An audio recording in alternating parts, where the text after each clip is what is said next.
অবশেষে যুক্তরাষ্ট্র পিছু হটল ৪০ দিনের রক্তক্ষয়ী ও ধ্বংসযজ্ঞের মধ্য দিয়ে।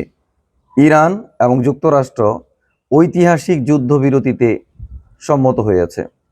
গত ২৮ ফেব্রুয়ারি ২০২৬ সালে যুক্তরাষ্ট্র অপারেশন এপিক ফিউরি নামে ইরানে হামলা করে, আর এর কারণে উপসাগরীয় অঞ্চলে বড় ধরনের একটি যুদ্ধ অবস্থার তৈরি হয়। আর এই যুদ্ধ অবস্থার মধ্যে ত্রাতা হয়ে এগিয়ে এলো পাকিস্তানের প্রধানমন্ত্রী শাহবাজ শরীফের মধ্যস্থতায় ২ সপ্তাহের জন্য ইরান এবং যুক্তরাষ্ট্র তারা যুদ্ধবিরতিতে সম্মত হয়েছে। আজ বুধবার এই যুদ্ধবিরতি কার্যকর হতে যাচ্ছে।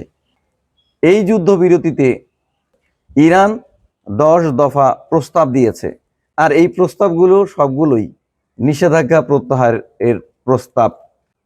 আর আগামী শুক্রবার পাকিস্তানে মূল আলোচনা শুরু হবে, আর এই মূল আলোচনাই ঠিক করে দিবে যে এটি কি ১৪ দিনের বিরতি নাকি স্থায়ী শান্তি।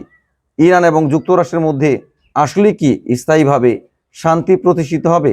আপনি কি মনে করেন? আপনার মতামত জানিয়ে দেন কমেন্টে, আর ভিডিওটি অবশ্যই শেয়ার করুন।